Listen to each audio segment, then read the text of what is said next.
discovery of gold in California in 1848 and later in Australia starting in 1851 led to massive migrations of people seeking fortune with profound and lasting consequences. Both the California and Australian gold rushes were transformative events that significantly impacted the demographics, economies, and cultures of both regions. These events also led to the existence of the magnificent fleet of clippers. Circumstances demand that old models should be abandoned and the capacity of ships increased. Even vessels of 1,500 to 2,000 tons were found insufficient to meet the requirements. In the bustling shipyards of East Boston, master shipbuilder Donald McKay, then 42 years old, was already a legend.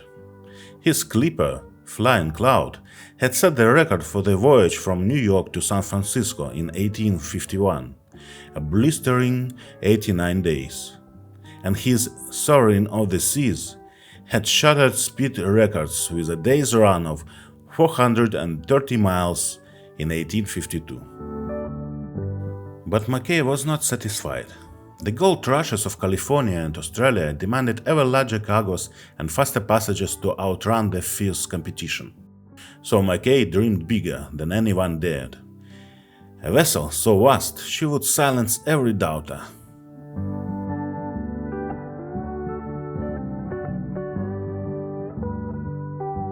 The Great Republic was designed for a registered tonnage of 4,555 on a length of 335 feet, a beam of 53 feet, and a depth of 38 feet. She had 4 decks, the uppermost spar deck being flush with the covering board in a manner later made familiar with steamers, but novel then with sailing vessels. Her hull was built with immense strength, obviously necessary if such a length were to be driven through heavy seas with only a wooden backbone, and a good deal of iron lattice work was embodied in it. To reduce the number of men as much as possible, the most economical rig had to be given her, and that of a 4-masted bark was chosen. For the same purpose, McKay fitted the double topsails as invented by Captain R.B. Forbes in 1841. The Great Republic was the first big ship in which Forbes' attempt to make the sales area more manageable was tried. She had 15,653 running yards of canvas, and to permit it to be handled, as well as to work the bilge pumps, a 15-horsepower steam engine was placed on deck.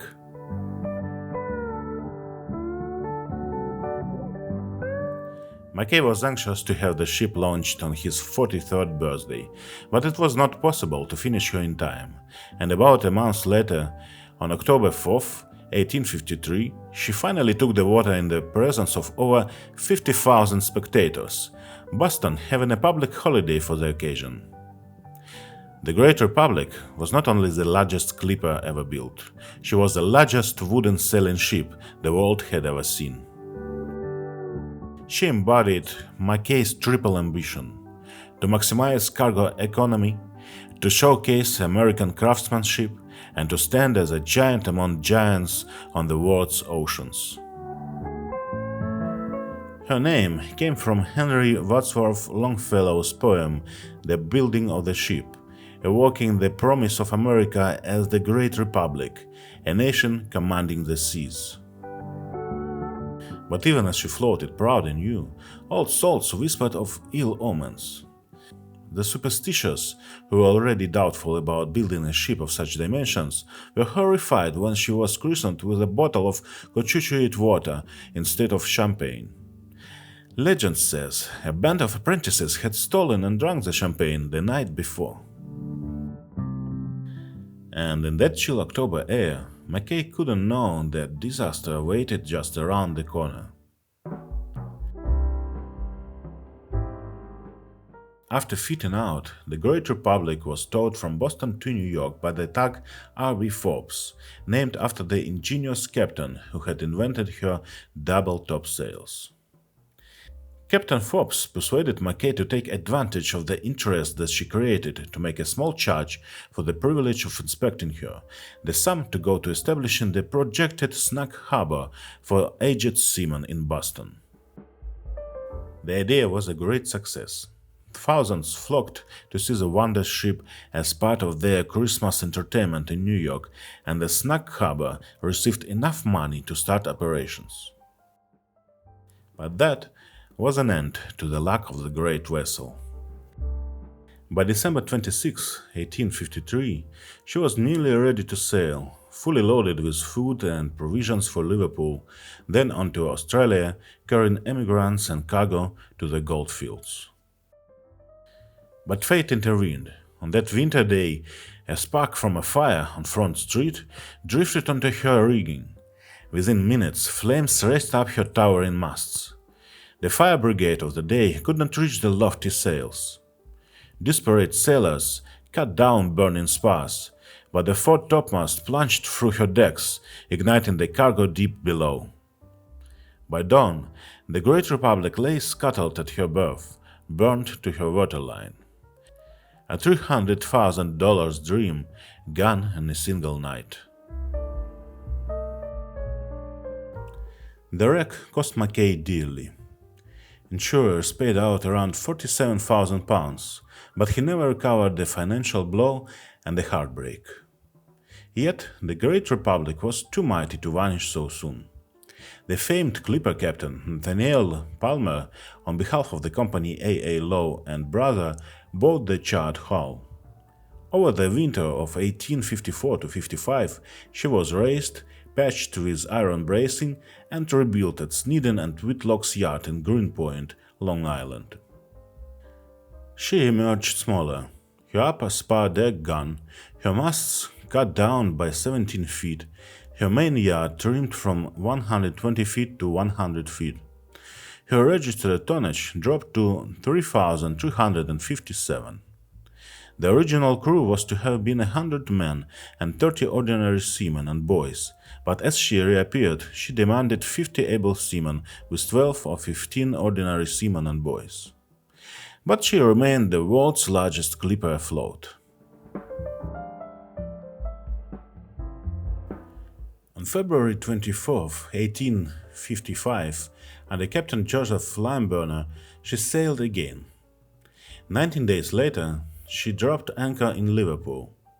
Her gigantic hull caused astonishment among British merchants. In 1855, with the Crimean War raging, the French government chartered her as a transport, paying 17 shillings per ton per month. She carried 1,600 British troops from Liverpool to Marseille, where they boarded steamers for the Black Sea. She remained on this profitable business until the end of the war, when she returned to New York to prepare for an intercoastal cargo.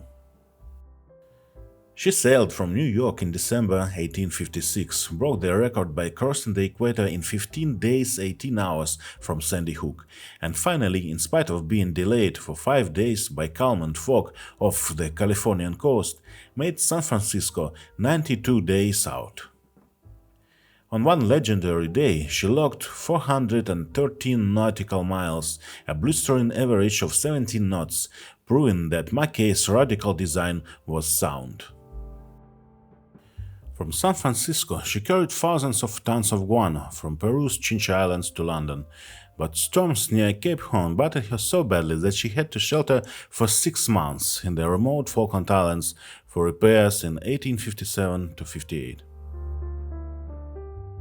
When the American Civil War erupted in 1861, the Great Republic, then partly owned by Southern interests, was seized in New York as rebel property. Once cleared, she sought the Union as a troop and supply ship. In 1862, she carried 500 troops, 500 horses, and 1,000 tons of coal to New Orleans for General Butler's Gulf expeditions.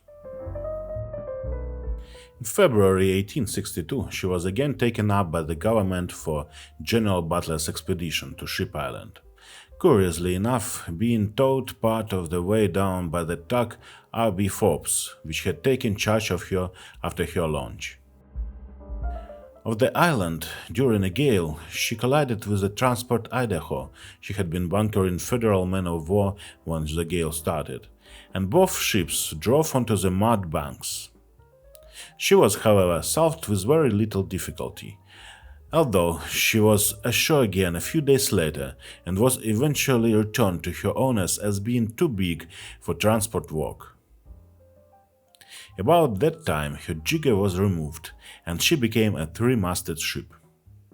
Between 1862 and 1865, she was back again on the intercoastal trade to San Francisco.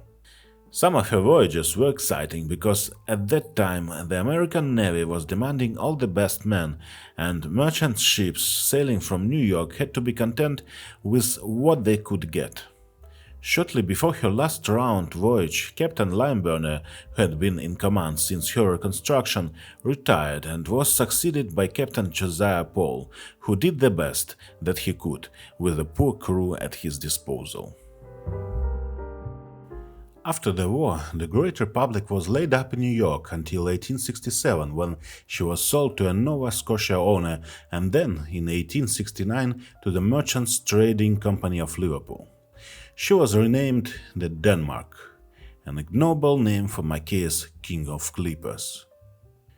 The company employed her tramping, carrying various cargoes to such ports as could accommodate a ship of her draft, but principally on the East India trade, where the big sailing ships still had an advantage owing to the coaling difficulties of the steamer.